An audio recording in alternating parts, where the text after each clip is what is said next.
también vamos a ver algo tremendo y es cómo un pecado que se hizo contra un hombre, contra una persona de autoridad, que puede ser en su caso un padre de familia, puede ser un pastor, un ministro, puede ser, hermanos amados, alguien que tiene jurisdicción sobre su vida, ya sea carnal o espiritual, pues como esta maldición, hermanos, que fue pronunciada, pues afectó la vida de un hombre y de toda una descendencia. Y vamos a entender que debemos ser muy cuidadosos con lo que hablamos, con lo que decimos a nuestros hijos en un momento de rabia, y vamos a aprender qué ve Dios como una deshonra a nuestras autoridades. Entonces, venga conmigo, sumérjanse en esta palabra que el Padre ha dispuesto para todos.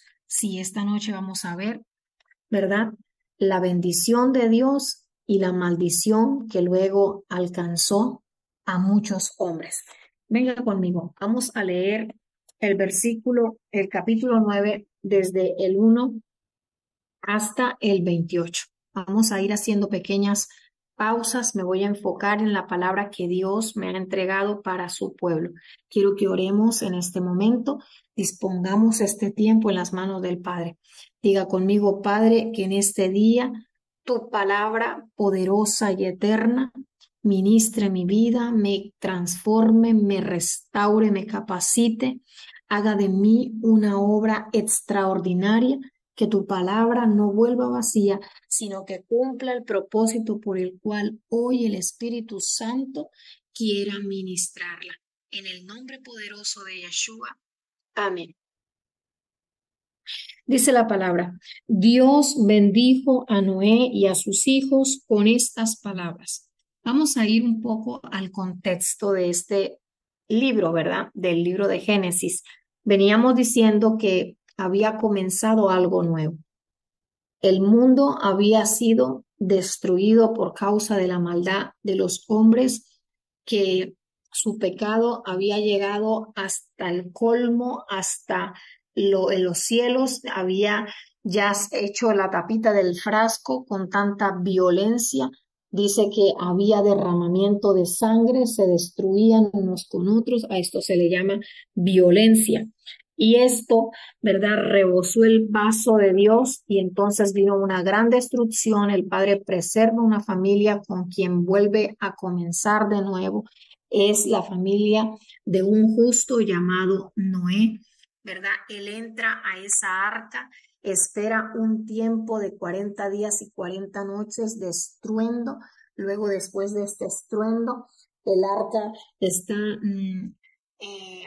por allí en las aguas, van, viene, golpean las olas con ímpetu, y el Padre Eterno se acuerda de Noé, se acuerda de la promesa que le había hecho de preservarles a él juntamente con su esposo y con su esposa y sus 3 hijos, con su familia, y luego salen de allí, ¿verdad? Ofrece Noé una ofrenda de obediencia, de gratitud a nuestro Padre Eterno por haberle guardado y preservado, y comenzó un nuevo tiempo. Pero en este comenzar de este nuevo tiempo, pues vamos en el capítulo 9, que Dios bendice a Noé y a sus hijos, los bendice. Dios es un Dios bendito que bendice. Dios quiere que sus hijos sean bendecidos. Y aquí, en esta bendición que Dios le entrega a Noé, pues es como si estuviéramos repitiendo los primeros versos del Génesis, cuando Dios bendijo a Adán y a Eva. Sí, porque le dice estas palabras: sean fecundos, multiplíquense y llenen la tierra. Esto fue lo mismo que se le dijo a Adán y Eva: multiplíquense y llenen la tierra, gobiernenla y sojúzguenla. Pero en esta ocasión, pues les dijo a ellos también lo mismo, que se multiplicaran, que llenaran la tierra. Pero en este caso, ¿verdad? Él colocó al hombre como por encima de todos los animales, colocó al hombre, ¿verdad? Eh, para, ¿cómo le digo? Para determinar si un animal vivía o un animal moría. Sí, porque le dijo a los animales que huyeran de los hombres. Por instinto le colocó a los animales, ¿verdad? Que huyeran de los hombres porque los hombres tenían, ¿verdad? Sobre ellos el control, el dominio de determinar si vivían o si morían. Esto no se le dijo a Adán y Eva porque para en los tiempos anteriores, pues no se mataban animales para comer. A Adán se le dijo que comieran verduras, que comieran hojas de los árboles, digo, hojas de todo lo que había, ¿verdad? En la naturaleza, toda planta verde le sería para comida, pero en este caso ahora el hombre ya comía animales y por eso los animales tendrían un instinto y era de huir de las manos del hombre. Por eso dice, todos los animales de la tierra sentirán temor y respeto ante ustedes, las aves, las bestias salvajes, los animales que se arrastran por el suelo y los peces del mar. Todos estarán bajo su dominio. En el versículo donde a Adán y a Eva se le dice que sojuzguen y gobiernen a los animales, ellos no tendrían que huir de Adán, ¿verdad?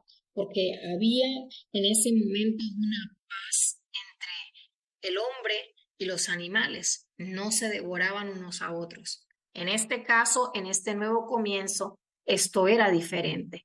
Era diferente porque ahora el hombre, pues sí, iba a comer animales. El hombre entonces dispondría de los animales y por eso estos huirían y tendrían temor del hombre por un instinto de supervivencia. ¿Sí? Dice aquí en el versículo 3, todo lo que se mueve y tiene vida, al igual que las verduras, les servirán de alimento. Yo les doy todo esto. Aquí dice, y vengo hago la comparación cuando comenzó todo con Adán y Eva, y aquí cuando comienza todo con Noé. Y es que se le dice a Noé que pues puede comer animales. Dice, todo lo que se mueve y tiene vida, al igual que las verduras, les servirá de alimento, yo les doy todo esto. Todo lo que se mueve, dice en otras versiones, les será como alimento. A Adán y a Eva no les fue permitido comer animales, pero aquí, bajo el tiempo de Noé, vamos a hablar así como la ley de Noé, o en el tiempo en que legislaba Noé sobre el mundo, ¿verdad? A él se le concedió que sí podía comer animales con su familia.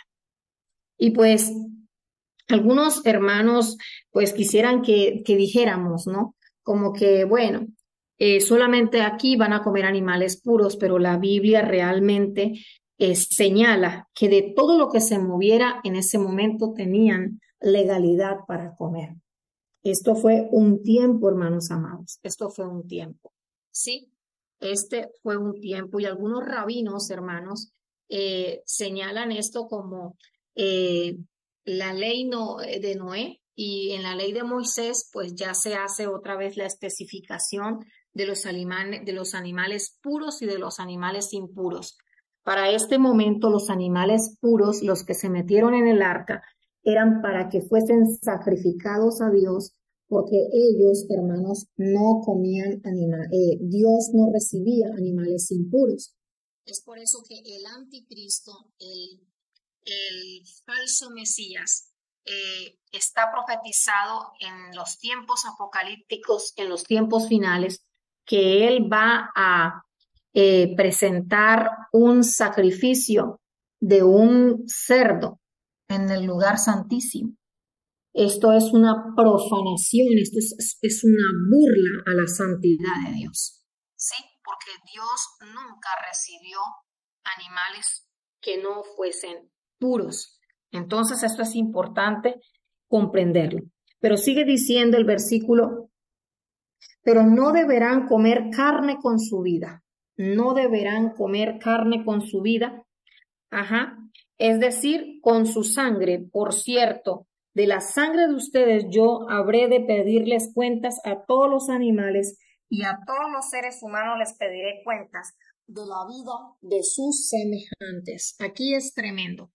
Aquí el padre hace una advertencia. Si ustedes van a comer animales, no van a comer animales con sangre. Esto fue establecido desde el principio y sigue vigente porque usted puede encontrar en el Nuevo Testamento, en el Brihadashá, dice, fueron las primeras instrucciones que se le dio a los gentiles, de hecho. Se les dijo que se abstuvieran de comer eh, cosas que fuesen ahogadas, ¿verdad? De la fornicación y de la sangre, de comer sangre. Esto es algo, hermanos, que fue establecido desde el principio porque en la sangre estaba la vida, está el ADN, sí, de los animales y en la sangre está el ADN de los hombres. Allí, hermanos amados, esto es algo muy personal de la creación de Dios. Cada uno tiene un registro espiritual, un registro físico que está expresado en su sangre, en el ADN, y por lo tanto no se debería consumir sangre. Y he visto mucha gente, hermanos, que consumen algo así como rellenas. En Colombia se le llama rellenas, se le llama morcillas. Esto es un alimento que no es alimento, esto es algo que va en contra de los principios espirituales que Dios estableció desde el mismo Génesis. Están comiendo sangre. Y quiero decirle que el enemigo permitió que en muchos lugares viniese, ¿verdad? Un tiempo, el enemigo se manifestó en muchos lugares. No voy a usar la palabra permitió, el que permite es Dios porque Dios es soberano, pero el enemigo aprovechó las circunstancias que estaba pasando muchas naciones económicamente para que el pueblo, la gente se contaminara comiendo sangre. Se veían filas, hermanos amados, en lugares esperando un baldado de sangre, porque no había para comprar huevos, no había para comprar carne, no había para comprar, ¿verdad? Verduras, y entonces hacían arroz con sangre y estaba contaminándose su cuerpo. Hermanos, todo lo que entra al cuerpo, dice la palabra, ¿verdad? Todo lo que se hace con el cuerpo, hermanos, cuando es fornicación, dice que contra su mismo cuerpo peca, ¿verdad? Y cuando se consumen alimentos que no son agradables al Padre, como esto, que es sangre, también hay una contaminación. Y aquí muchas personas dicen, no, hermana, pero es que la Biblia dice que si comiésemos algo mortífero no nos hará daño. Pero esto está hablando de cuando tú sales a predicar, sí, y de pronto alguien puede colocar muerte dentro de la comida, puede colocar veneno, puede colocar brujería, o puedes de pronto en la mesa te sirven algo que tú no sabes que es malo y te lo estás comiendo. Tú por oración limpias todos estos alimentos. No es lo mismo que cuando tú lo haces voluntariamente sabiendo que está mal. Y también algunos dicen, no, pero es que a Yeshua le dijeron, ¿verdad? Que lo que entra dentro del cuerpo no es lo que contamina, sino lo que sale de la boca de una persona es lo que contamina. Pero este no es el contexto que la gente cita. El contexto, hermanos, era que Yeshua no se había lavado las manos con sus discípulos antes de comer y había una ley en el Talmud, una ley de hombres que decía que había que lavarse las manos. Entonces él no atendió esa ley y es por eso que él dice, es que no es lo que entra lo que contamina, sino lo que sale de la boca. Entonces hay que entender los contextos, porque aún sigue la palabra vigente que no se debe comer sangre, amados, porque en la sangre es la vida del animal, es la vida de la persona, a tal punto que Dios hace una sentencia y dice que todo animal que aquí dice, es decir, aquí dice, pero no deberán comer carne con su vida, es decir, con su sangre. Por cierto, de la sangre de ustedes yo habré de pedirles cuentas. ¿A quiénes? De la sangre de ustedes yo habré de pedir cuentas. A todos los animales y a todos los seres humanos les pediré cuenta de la vida de sus semejantes. Mira, esto es tremendo porque aún a los animales se les pedirá cuenta. Uy, esto es una locura. ¿Cómo así que a los animales se les va a pedir cuenta de lo que hicieron en la tierra? Sí, si un animal destruye, hermanos, la vida de un ser humano, a ese animal se le pedirá cuenta. Estos son misterios. Esto es algo que no me habían enseñado, pero que está escrito en la palabra. A todo animal que derramare la sangre de un ser humano se le pedirá cuenta. Y a cada persona, a una persona que derramare sangre de su hermano, de su prójimo, de su consiervo, de su enemigo, del que sea, dice la escritura que se le pedirá cuenta. Dios no está de acuerdo con el derramamiento de sangre. Dios no está de acuerdo no solamente con que coma sangre de animales, sino con que haya un derramamiento de sangre y pedirá cuentas tanto a los animales como a las personas. Y aquí me llama la atención, amados, porque estamos en un tiempo donde se ha levantado la generación más violenta que se ha visto antes y ha escuchado antes. Se ha levantado la generación más violenta. Usted no se ha dado cuenta, hermanos, que lo que el cine, lo que la televisión, lo que Hollywood Pro está, hermanos, haciendo propaganda, lo que está entregando a esta generación es precisamente violencia y derramamiento de sangre. Antes, cuando se mataba a una persona, eso era un escándalo. Hoy en día, los jóvenes, hoy en día los niños ven morir a una cantidad de personas en videojuegos, ven morir a una cantidad de personas por la televisión y ya han perdido la sensibilidad de Dios. Y en las sectas satánicas consumen sangre. ¿Y saben una cosa que hacen tan terrible, amados? Tan terrible, es que a veces matan a una persona, la torturan antes de que muera, y antes de que muera, se toman la sangre de esa persona porque sienten la adrenalina de la persona que estaba muriendo. Esto va en contra, ¿verdad? Esto es una aberración que va en contra de lo que Dios estableció en su palabra, pero Él dijo desde el principio, yo demandaré de los animales y de los seres humanos la sangre que ellos hayan derramado. ¿Cuántas personas, amados, jugando matan? La palabra dice, no matarás. No matarás. Es uno de los 10 mandamientos. No asesinarás. Y para la gente es tan normal ver suicidios, homicidios en la televisión. Hay gente que si no ve morir a alguien en el día, no se acuesta a dormir tranquilo, porque su sensibilidad, su estado de conciencia está tan corrompido, está tan tergiversado, está tan insensible a Dios, que se deleita con lo que para el enemigo es un deleite. Esto es algo muy serio. Ahora usted me dice a mí, hermana, pero yo sabe una cosa, yo sería incapaz de derramar sangre. Yo sería incapaz de matar a una persona.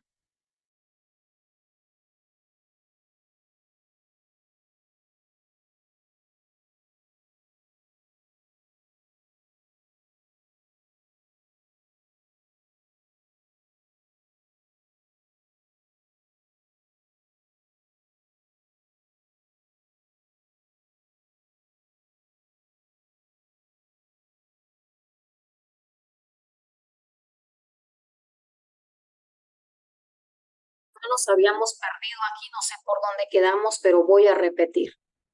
Quiero decirles que cualquier persona, hermanos, que dice la escritura, oíste que fue dicho, no matarás, pero yo os digo que cualquiera que se enoja contra su hermano ya es culpable, es tan culpable como un asesino, porque con la lengua derramamos la sangre de los hermanos.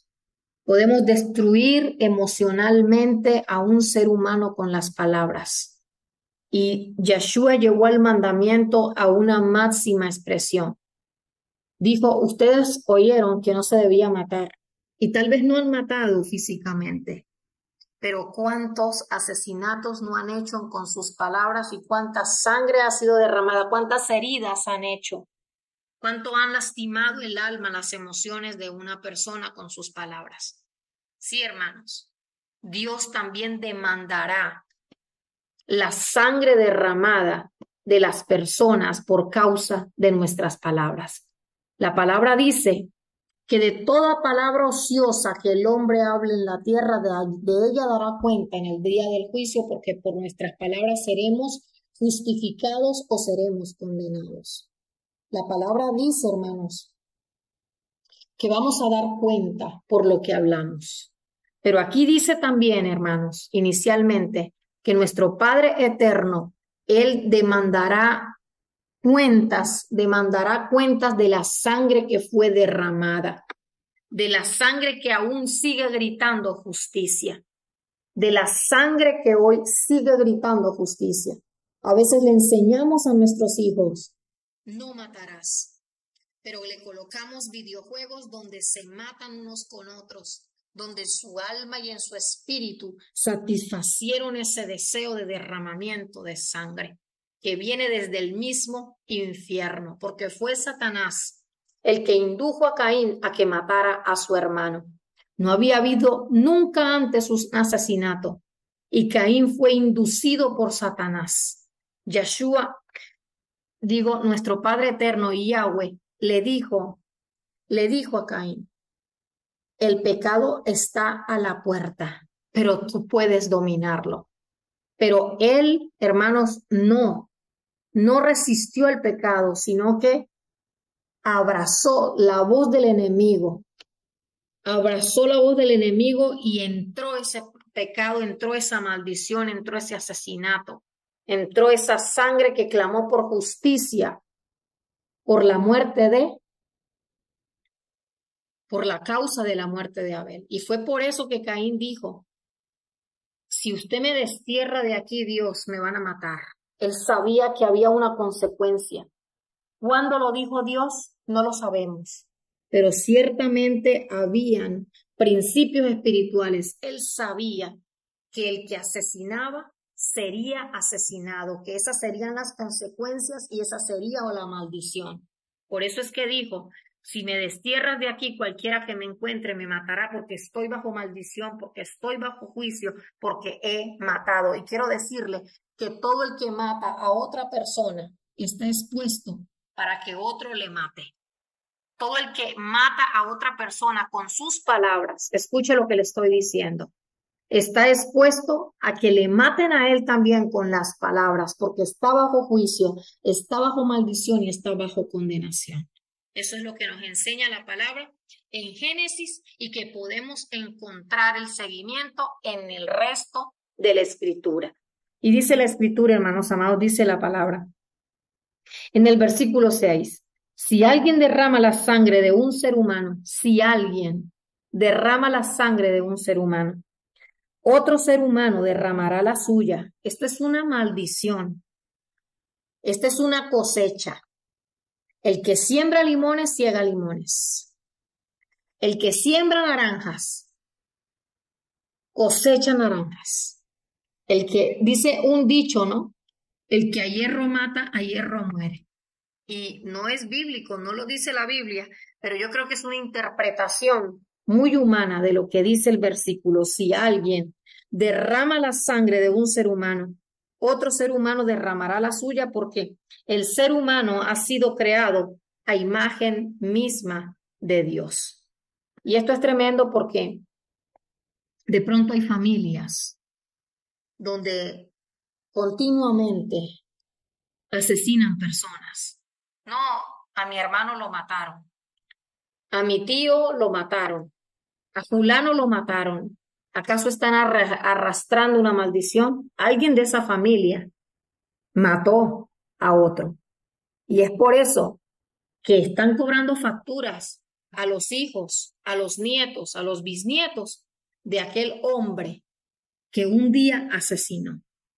Hay maldiciones, hermanos, que se heredan. Hay maldiciones que se heredan. Si usted en su casa, si usted conoce de una familia que a diario están matando, mueren asesinadas las personas de esa familia, ahí hay un pecado que confesar. Alguien está heredando la maldición del que mató primero y ahora le están cobrando facturas a los miembros de esa familia. Hubo un asesinato, hermanos amados. Hubo una maldición, algo se está repitiendo, hermanos amados. Y esto es importante porque fuimos llamados, hermanos, a sanar la tierra, fuimos llamados a ser sal. Y podemos confesar el pecado de aquel que no está, que murió hace mucho tiempo, pero que mató a esa persona. Y ahora el pecado de muerte, de asesinato, visita a esa familia vez tras vez. Y hay que romper el hilo por el poder de la sangre de Yeshua, que tiene el poder para romper todo pacto y para romper todo decreto de maldición. Esto es tremendo, hermanos amados. Dice el versículo 7. Mire, aquí estamos sacando a la luz una legalidad, ¿no? ¿Qué legalidad hay para que vengan asesinatos repetidas veces a una familia? Que alguien asesinó a alguien de esa familia. Pudo ser el bisabuelo, pudo ser el abuelo, pudo ser el padre. Y la maldición vino y se devolvió y está alcanzando a la simiente y a la descendencia por causa de que no se arrepintió. Cuando una persona se arrepiente de haber pecado, confiesa su pecado y se aparta, hermanos amados, allí inmediatamente interviene la misericordia de Dios y ese pecado ya no puede seguir visitando a los miembros de esa familia, porque lo que corta la secuencia de la maldición es la confesión y el apartarse. Por eso murió Yeshua. Por eso él llevó sobre su cuerpo todos los decretos que nos eran contrarios. Es decir, todo lo que estaba en contra de nosotros por causa del pecado de Adán, por causa del pecado de nuestros antepasados y por causa de nuestros propios pecados. Todos esos pecados fueron colocados en Yeshua. Y por eso él dice que ahí fue anulada el acta de los decretos que estaban en contra de nosotros. Es decir, estaban todas las facturas pendientes y nos las iban a cobrar a nosotros. Pecados que cometió Adán, repito, pecados que cometió el abuelo, el pecado que cometió el papá, el pecado que cometió el bisabuelo, 4 generaciones, hermanos. Y entonces Yeshua pagó el precio. Y por esa muerte, por esa resurrección, por esa victoria, él pagó mi factura y él pagó la deuda. Es por eso que algunas veces hemos hablado aquí acerca de las maldiciones generacionales. Las maldiciones generacionales tienen que romperse cuando una persona acepta a Yeshua como su Adonai, como su Señor y como su Salvador. Tienen que romperse. Cuando alguien dice, yo me confieso y me entrego delante de Dios en esta hora, reconozco a Yeshua como mi único y suficiente Salvador. Él llevó el pecado, llevó la maldición que yo cargaba. Y en ese momento se tiene que romper esa maldición. Pero hay personas que siguen, aunque han recibido a Yeshua como su Señor y Salvador, siguen arrastrando una maldición generacional que no deberían. ¿Por qué? Porque el enemigo es muy astuto. Ahora le explico qué es lo que pasa. El enemigo es muy astuto. El enemigo sigue cobrando lo que ya pagaron. Escuche lo que le estoy diciendo. Yeshua pagó el precio, pero el enemigo sigue cobrando. Y si la persona es tonta y no le muestra el recibo de pago, entonces va a tener que seguir pagando.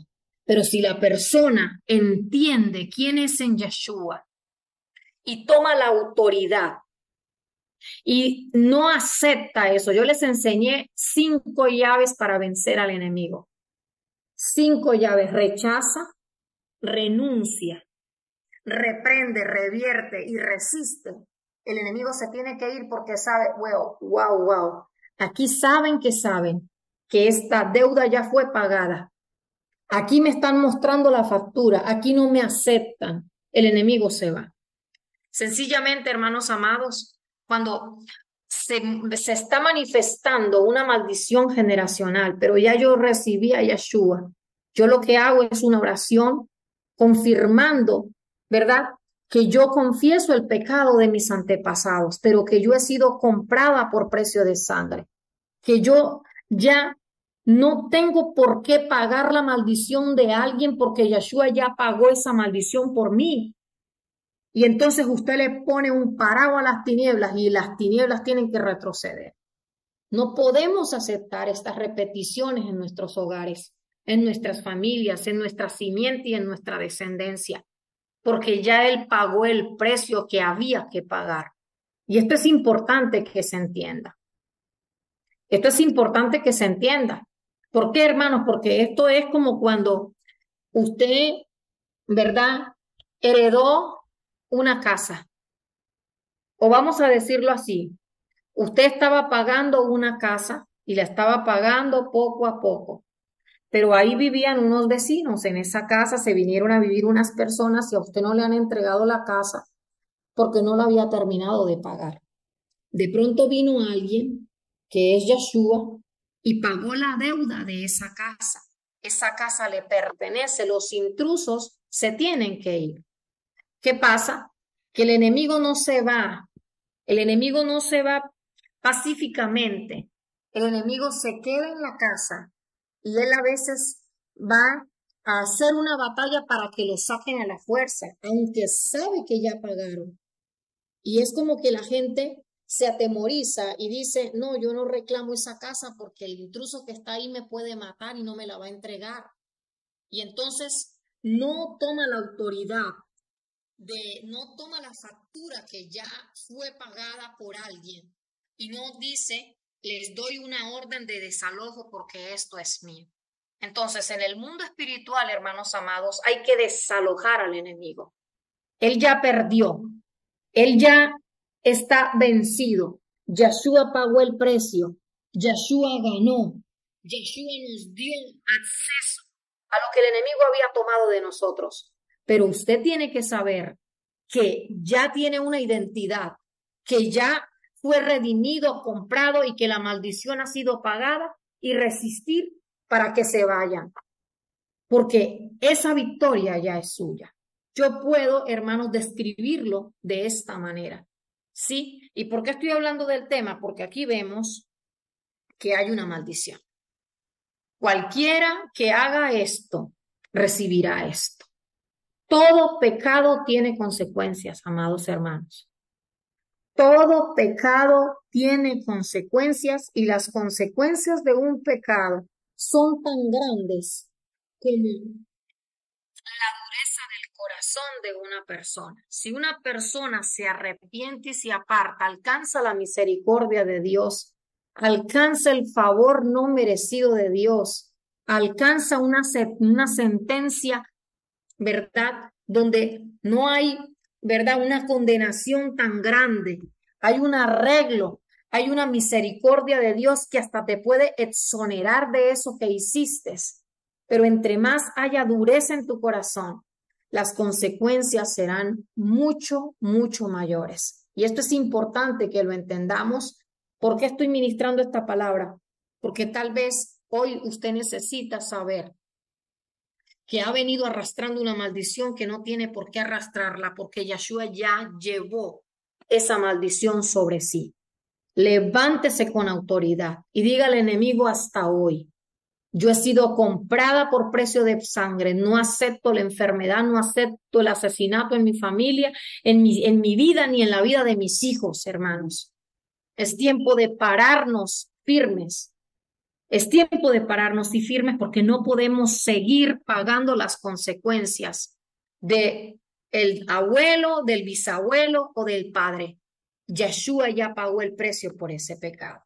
Esto es importante comprenderlo, amados. Dice el versículo 7, en cuanto a ustedes, sean fecundos y multiplíquense, ¿sí? Multiplíquense y llenen la tierra. Esta palabra de bendición fue dada ¿a quiénes? A Noé y a sus hijos, a Noé, a su semilla, ¿sí? Y dice el versículo 8, Dios les habló otra vez a Noé y a sus hijos y les dijo, Yo establezco mi pacto con ustedes, con sus descendientes y con todos los seres vivientes que están con ustedes, es decir, con todos los seres vivientes de la tierra que salieron del arca, las aves y los animales domésticos y salvajes.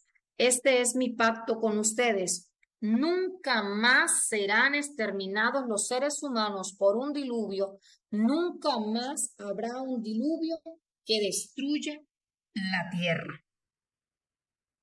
Y esto es tremendo porque esto fue un pacto que Dios hizo, no solamente con Noé, sino que lo hizo con todos los animales del campo. Esto fue un pacto que hizo el Padre Eterno, pero ¿qué es un pacto? Un pacto es un acuerdo entre dos personas o más, en el que se establecen promesas vinculantes para lograr un objetivo común. Por ejemplo, cuando se casan dos personas, hay un pacto. Este es un pacto, ¿verdad? Bilateral, de dos personas que tienen compromisos el uno con el otro. Pero este pacto que Dios hizo con Noé no es bilateral. No depende nada de Noé. Este fue un pacto que el Padre hizo, fue una promesa. Una promesa es un pacto. Cuando usted promete algo, Él está prometiendo algo. Usted está pactándose bajo esa promesa. Dios prometió algo.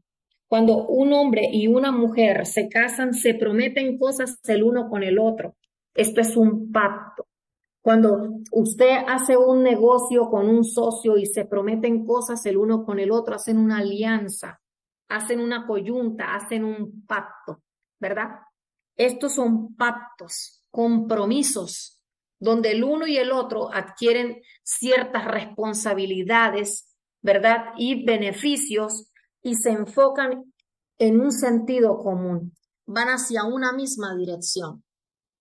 Pero en este caso, este fue un pacto unilateral, es decir, que solo dependía de Dios, que el único que estaba prometiendo era Dios, que el único que estaba estableciendo algo, entregándose él mismo en lo que estaba hablando, era Dios. Sí, esto es un pacto que Dios hizo con Noé. Dios hizo un pacto también un día con David. Dios hizo un pacto con su pueblo Israel. Dios hizo un pacto, hermanos amados, con la iglesia a través de Yeshua. Estos pactos vinieron por la iniciativa sola y propia de Dios, no fue iniciativa de hombre. Hoy en día, la palabra pactar con Dios se ha desgastado y la gente piensa que un pacto es dar una plata y yo me comprometo en dar esta plata y entonces tú, Dios, sin él decir nada, estás comprometido en darme lo que yo quiero porque yo te di esta plata. Eso no es un pacto, eso es manipulación. Todo lo que usted dé y haga para Dios debe ser en agradecimiento, nunca esperando que Él corresponda a algo que jamás se ha comprometido a corresponder. Y esto es importante.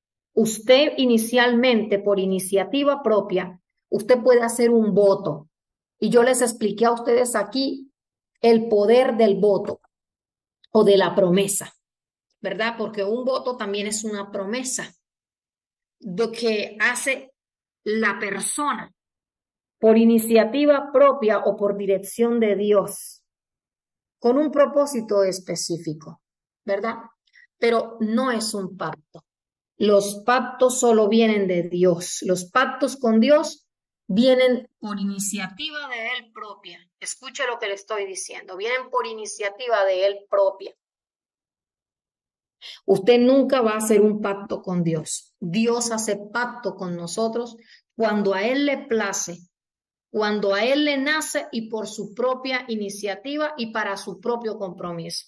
Esto es importante comprenderlo, amados. No se deje manipular. Venga, venga, selle esta palabra. Venga, venga, venga, de que usted va a recibir un milagro. No, no, no, no, no. Usted va a recibir un milagro porque Yeshua llevó todas sus enfermedades en el madero y por su llaga fuimos nosotros curados. Usted va a dar una ofrenda si quiere, déla por gratitud a lo que Yeshua ya hizo y que está esperando su manifestación, pero jamás para conseguir algo, porque Dios no acepta sobornos. Y esto es importante que lo comprendamos. Sigue diciendo la palabra. Dice en el versículo 12, y Dios añadió, esta es la señal del pacto que establezco para siempre con ustedes y con todos los seres vivientes que los acompañan. Ajá, está hablando de la dimensión del pacto, de la magnitud del pacto. Estoy haciendo un pacto con todos los seres que se mueven en esta tierra, tanto seres humanos como animales. Dice, y dice la escritura, nunca más las aguas se convertirán en diluvio para destruir a todos los mortales. Y cada vez que aparezca el arco iris entre las nubes, yo lo veré y me acordaré del pacto que establecí para siempre con todos los seres vivientes que hay sobre la tierra. Un pacto tiene una señal.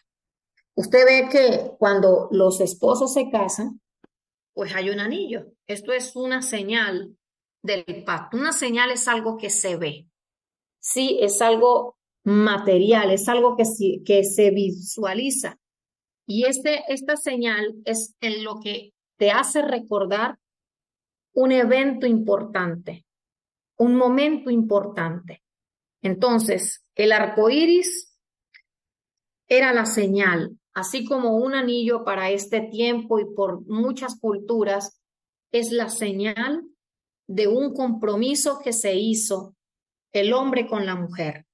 Ese arco iris era la señal de que Dios había hecho un pacto con todos los seres vivientes de la tierra. Y mire el enemigo cómo es de sucio. Sí, agarró el arco iris, ¿verdad? Y lo tergiversó, porque no es el mismo arco iris. El orgullo gay o ¿cómo se llama esto? ¿Cómo es que se llama este nombre, David? LGTB, eso.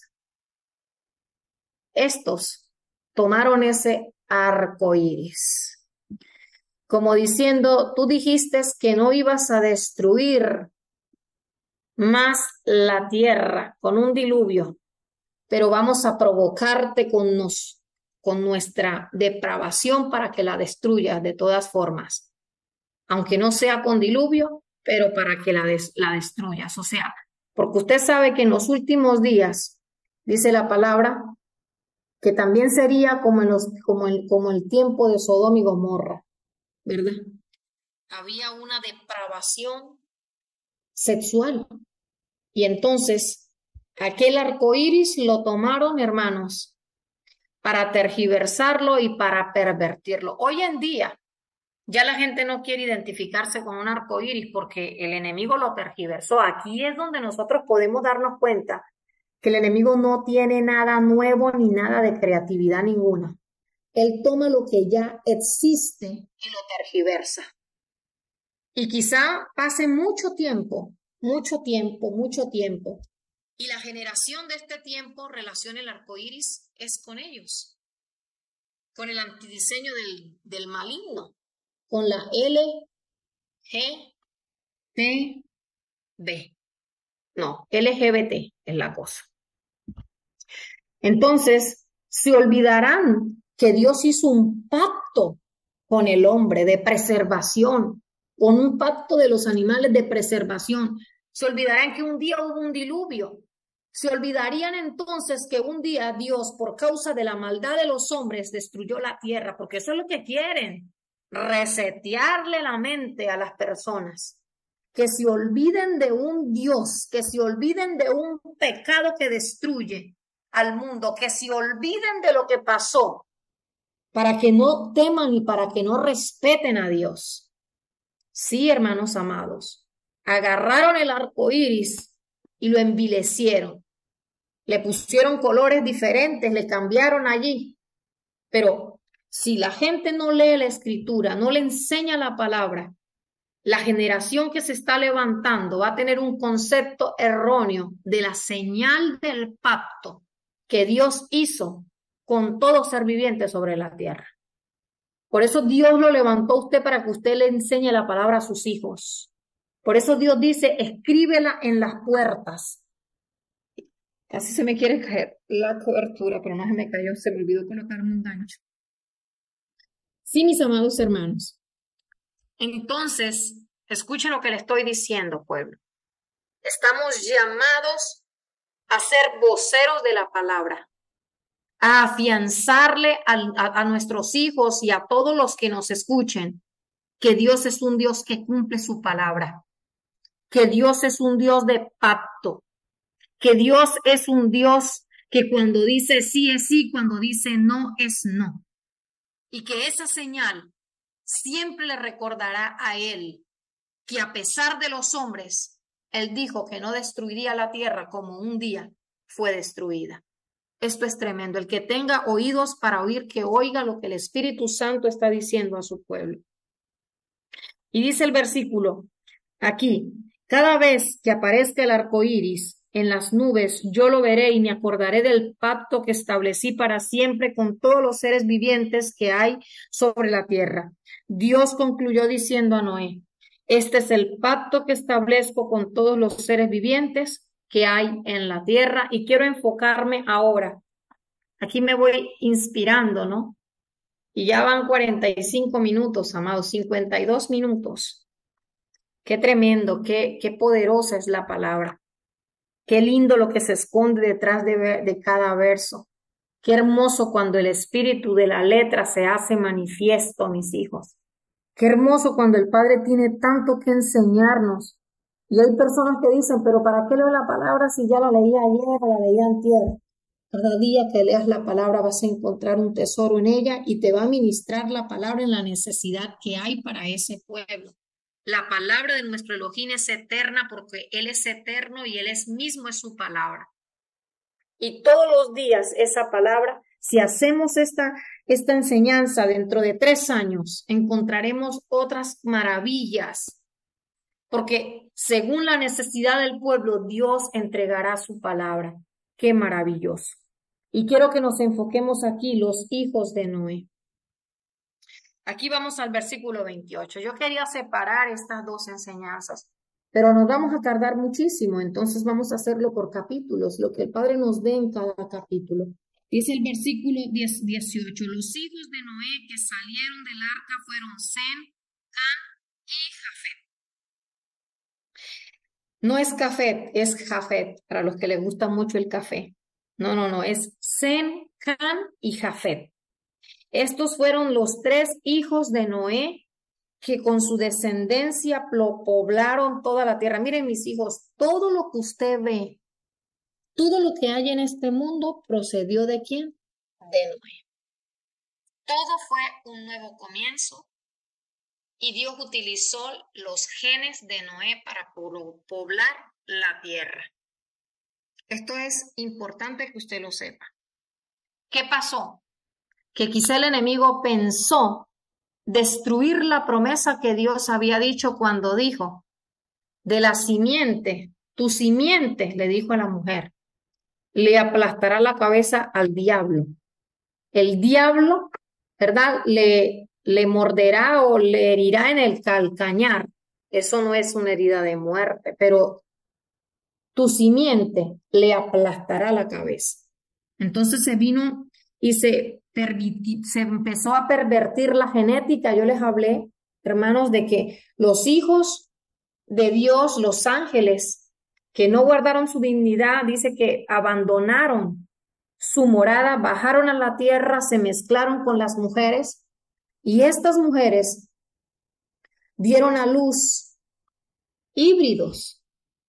Entonces, hermanos, la tierra fue contaminada la genética y dice que Noé, varón perfecto en su generación, en su genética, y Dios preservó a través de Noé, ¿verdad?, al hombre para que de allí naciera lo que él prometió, porque Dios siempre cumple sus promesas. un salvador del mundo, esa que es de tu simiente le aplastará la cabeza, está diciendo de ti, a través de ti vendrá una línea y por esa línea de genética nacerá un salvador, que es Yeshua, y ese le aplastará la cabeza al diablo. Si Noé se hubiese corrompido, ¿por dónde hubiese venido el nacimiento del Mesías, el cumplimiento de la palabra? Dios preservó su palabra y utilizó un instrumento que fue aquel hombre justo que fue Noé. Y desde allí comenzó todo otra vez, ¿sí? Entonces, escuche lo que le estoy diciendo. Todas las naciones que hay en el mundo, habidas y por haber, vienen de Noé con sus hijos Sem, Can y Jafet. Dice el versículo 19, estos fueron los 3 hijos de Noé que con su descendencia poblaron toda la tierra. Dice el versículo 20, Noé se dedicó a cultivar la tierra y plantó una viña. Un día bebió vino y se embriagó quedándose desnudo dentro de su carpa. Can, el padre de Canaán, vio a su padre desnudo y fue a contárselo a sus hermanos que estaban afuera. Entonces Sem, Jafet, tomaron un manto y se lo echaron sobre los hombros y caminando hacia atrás, cubrieron la desnudez de su padre, como mirando en dirección opuesta, no lo vieron desnudo.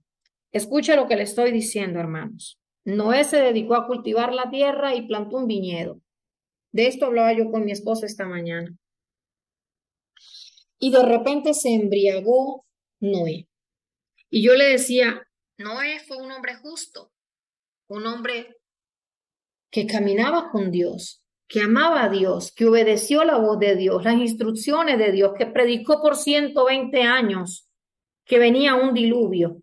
Un profeta que predicó y que no se arrepintieron, sino los únicos que estaban con él, sus 3 hijos. Qué trabajo tan difícil, mantenerse en una palabra que Dios habló, si la gente no te creía. Pero fue un hombre que preservó a su familia. ¡Qué bendición! Y mira lo que dice, que plantó un viñedo y se emborrachó. Y yo le decía, papi, ¿tú crees? Le decía a mi esposo, que eso fue pecado o no fue pecado. ¿Qué dice la escritura? No podemos juzgar un texto, un versículo por uno solo que estamos leyendo. En toda la Biblia encontramos que embriagarse fue pecado. No os embriaguéis con vino en lo cual hay disolución, antes bien sed llenos del Espíritu Santo.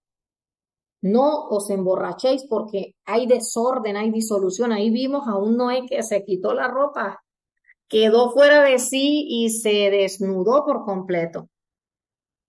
Y vino entonces su hijo Cam. Y en vez de que mi papá está borracho ahí, ¿qué le pasó a mi papá? Si ha sido un ejemplo para nosotros, salió emborrachándose.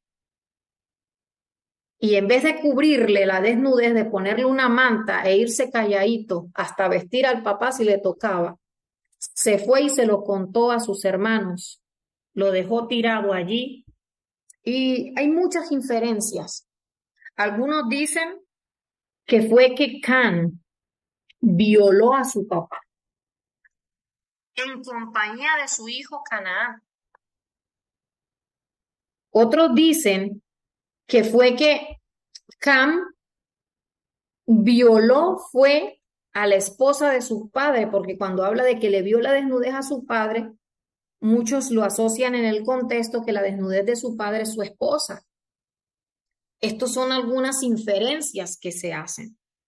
Pero si vamos a ser bíblicos, aquí lo que dice es que Noé plantó una viña, se embriagó, se desnudó.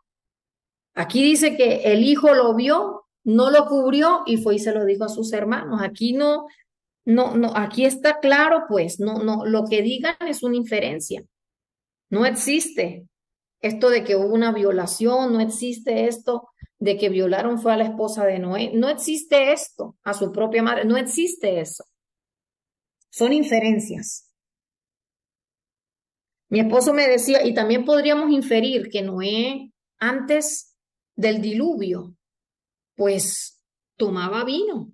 El cuerpo estaba acostumbrado y pues no se emborrachaba y de pronto plantó una viña, pasaron mucho tiempo sin que tomara vino y pues con unas pocas copas pudo haberse embriagado. Esto pudo haber pasado porque la Biblia no dice que Noé pecó, pero tampoco dice que no pecó. Ciertamente se emborrachó voluntariamente, involuntariamente, no lo sabemos, pero embriagarse va en contra de las instrucciones que Dios nos entregó en su palabra. ¿Sí? Dice que un ministro de Dios no puede ser dado al vino. Podemos ver a un ser humano que amaba a Dios, pero que es imperfecto, que cometió errores en su vida. Todos cometemos errores, pero aquí vimos a un hijo que en vez de tapar y cubrir la desnudez de su padre, salió corriendo y al parecer se mofó de lo que vio. Vio la desnudez de su, y quién sabe si tuvo mala intención cuando lo vio, porque vemos que los hijos, los demás hijos que fueron Sem y Jafet, fueron y cubrieron a su papá y lo llevaron de espaldas, no lo quisieron ver, procuraron no verlo, pero él lo vio sin ningún tipo de temor. Eso es como que usted sabe que ve de pronto su papá, su mamá, usted la vio desnuda y usted volteó la cara porque usted no quiere ver a sus padres. Usted sabe que eso es algo íntimo, usted sabe que Dios no está de acuerdo con esto. Y aunque no habían unos mandamientos explícitos aquí, ¿verdad? Como los vamos a encontrar de pronto en Levíticos, en Éxodo, ya esto estaba escrito en los corazones de ellos, esto se sabía tanto que por eso los hermanos de Can no vieron la desnudez de su padre, lo taparon con cuidado. Y yo sé que es esto porque yo pensaba en todo este escenario esta mañana. Y yo decía, a mí me tocó algo igual. Alguien de mi familia estaba borracho, se desnudó, todo esto pasó. Y me dijeron, allá está no sé quién desnudo y nadie quiso cubrirlo. Y yo fui y sin mirar vine y le puse una tapa ahí, le puse y salí corriendo porque en mi espíritu y en mi corazón no quería yo deshonrar. Pero ¿cómo fue la motivación o la intención de aquel? Y esto fue una deshonra delante de Dios, hermanos amados. Él deshonró a su padre, lo envileció. Y esto no solamente puede pasar literalmente. ¿Cuántas veces nuestros padres se riegan, hacen lo malo y nosotros salimos y en vez de cubrir sus faltas, vamos y hablamos mal de nuestros padres con la gente de la calle? Esto se llama deshonra. Esto se llama deshonra porque los padres son una autoridad espiritual y a veces pueden fallar. Y un hijo que honra a su padre cubre su desnudez, descubre la falta. Y entonces no va y divulga lo que vio, como lo hizo Can. ¿Cuánta gente está bajo maldición porque ha deshonrado a sus padres, hermanos amados? Pasa una situación en la casa y va con la vecina a hablar mal de su mamá y de su papá. Va y pasa una situación y todo el mundo en el colegio sabe que su papá le hizo esto. Mis hijos, si hay algo que usted ve los defectos de su padre, órele a Yahweh. Órele a Dios que tenga misericordia de ese padre que tal vez se está portando mal, que ha sido de mal ejemplo. No lo difame, no lo divulgue, no se burle. Cubra su desnudez porque eso es una deshonra delante de los ojos de nuestro Dios. Es su deshonra. Yo tuve que decirle, Señor, perdóname las veces que yo no he cubierto la desnudez de mis padres. Mire, yo he visto testimonios aquí por internet. Sale el testimonio. Porque mi madre me hizo esto y El hombre, la persona queda bien de la, uy, qué héroe, uy, como Dios, y qué lindo. Y la mamá y el papá quedan por el piso públicamente. Hay testimonios que no se deben dar por amor. Si tú vas a dar un testimonio, pero para dar ese testimonio vas a destruir a aquel que un día te destruyó, no estás partiendo desde el amor. Cuando hables de tu testimonio, habla de lo que tú eras, de cómo Dios vino a tu vida y de lo que ahora eres. No hables de lo que eran estos, estos y aquellos, porque así no son los testimonios que encontramos en la palabra. Miren mis hijos, hay gente que puede ayunar, que puede brincar, saltar y tiene una situación de destrucción sobre su vida porque ha deshonrado a sus padres. Ha ido en contra de los principios espirituales. Hay gente, mis hijos, hay gente, escuche, que no es creyente y honra a sus padres y viven mejor y les va mejor que aquellos que dicen que son creyentes pero deshonran a sus padres en la calle, hablando y diciendo y denigrando y sacando la desnudez de sus padres, de la autoridad espiritual que también usted tenga. Porque si usted tiene padres espirituales que le han enseñado la palabra y usted sale a descontrincar de ellos, usted está deshonrando el ministerio donde Dios también lo puso y todo eso tiene grandes consecuencias. Vaya a la presencia de Dios. Descanse en Dios. Son sus padres. Son sus padres. No saque la vida personal de sus padres a la calle. Mira, hijo, la Biblia hay que comérsela. ¿Qué quiere decir esto en esta vida y en este contexto y en este ahora? Esto que le estoy hablando, hermano. Y esta fue la palabra que el Espíritu Santo me dio para su pueblo. Pueblo, cuidado. Estás deshonrando lo que Dios puso para protegerte. Tienen errores, tienen fallas. No son perfectos.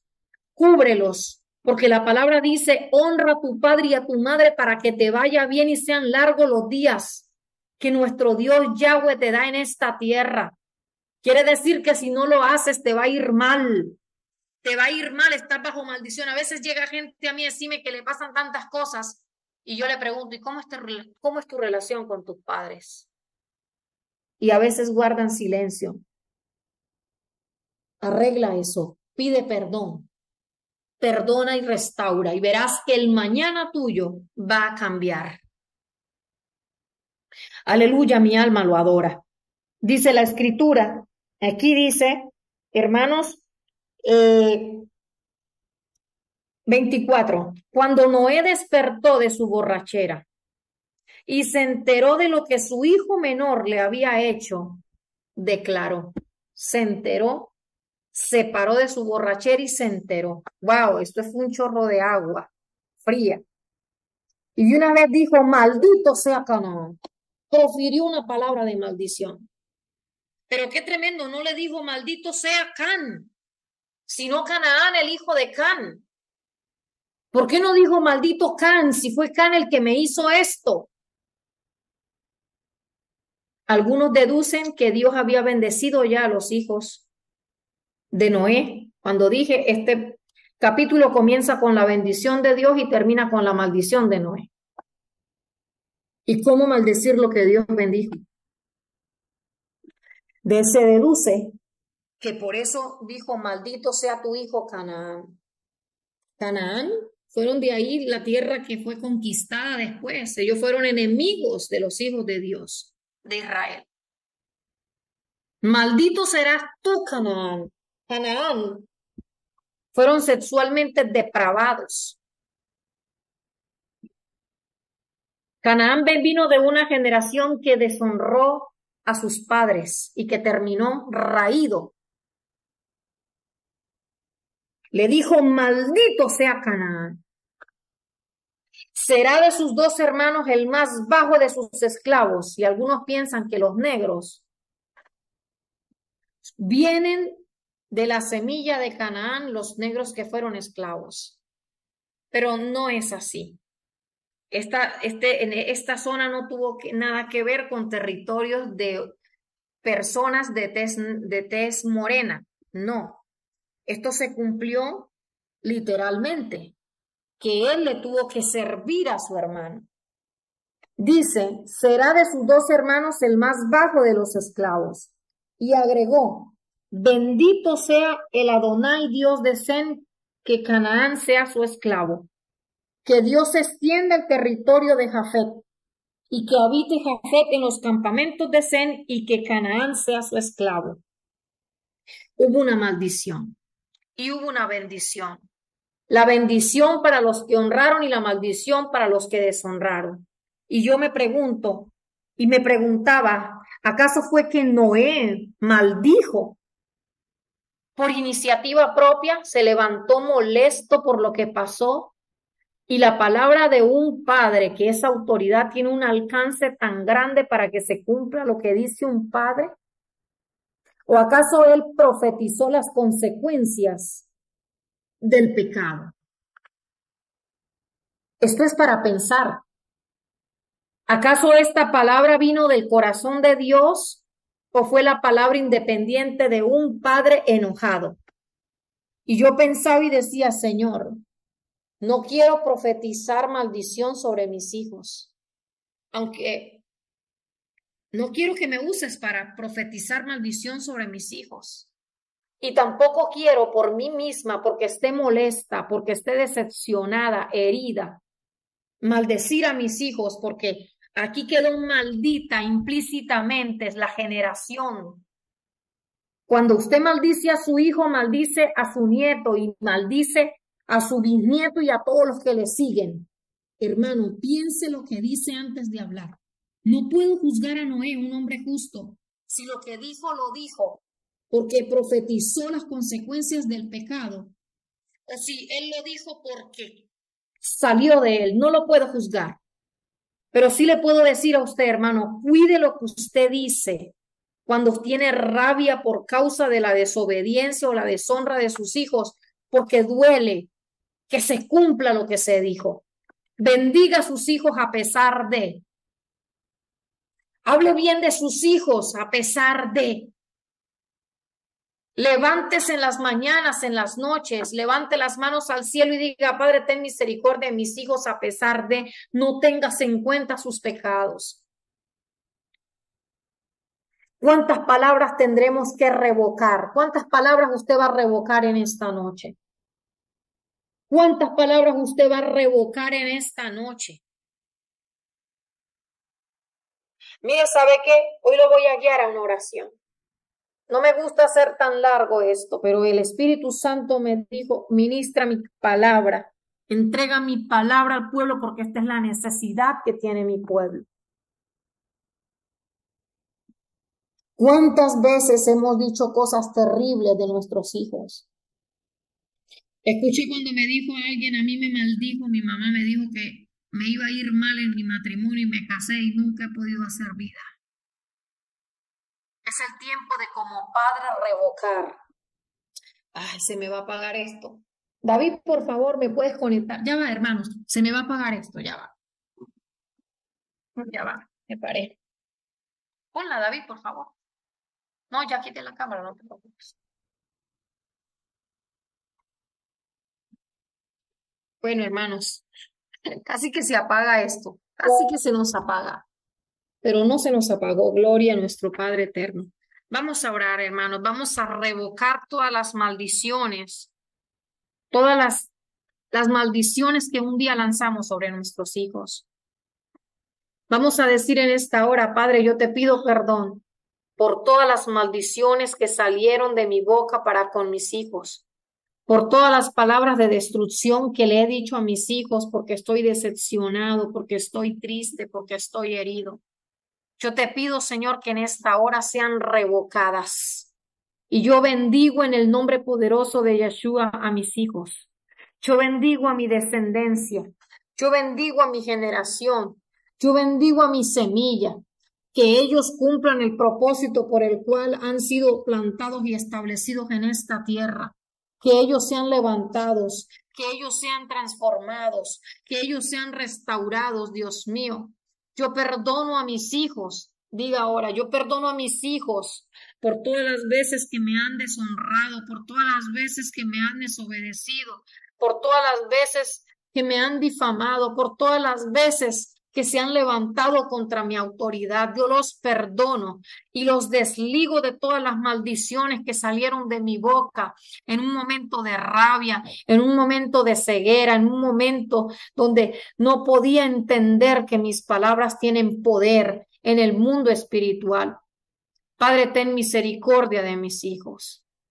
Diga conmigo en esta hora, Padre, yo te pido que me perdones por todas las veces que deshonré a mis padres. Yo te ruego en el nombre poderoso de Yeshua que me perdones por todas las veces que saqué la vida privada de mis padres a la calle para avergonzarles. Dios mío, yo te pido que me perdones, que toda maldición que vengo arrastrando por causa de estos pecados, en este momento, Señor, sea quitada, porque Yeshua pagó el precio aún por este pecado. Padre, yo te ruego en el nombre poderoso de Yeshua que me vindiques, que me restaures, que todo lo malo que ha venido a mi vida por la deshonra que he hecho a pastores, a gente que tiene mantos espirituales, a ministros, Dios mío. Padre, yo te pido que me perdones, que me libres del mal, Señor, que me restaures, que me quites ahora mismo, Señor, la maldición que me ha arropado por causa de la vergüenza a la cual yo los he expuesto. Yo te lo pido en esta hora en el nombre poderoso de Yeshua. Yo te ruego, Señor, que tu palabra me lave en esta hora, me purifique. Tu palabra dice que si confesamos nuestros pecados, tú eres fiel y justo para perdonar nuestros pecados y para librarnos y para limpiarnos de toda maldad. Que hoy comience a caminar en tu misericordia, en tu bondad en este tiempo, Señor. Y las consecuencias de mi pecado, Padre, empiecen a desaparecer por tu gracia y por tu favor. En el nombre poderoso de Yeshua yo te doy gracias, Padre. Amén y amén. Gracias por estar aquí. Perdonen, de pronto me ven estoy un poco cansada, sí, pero aún así quería responder a lo que el Padre me ha encomendado. Estoy trasnochada, se me nota a veces así en la cara,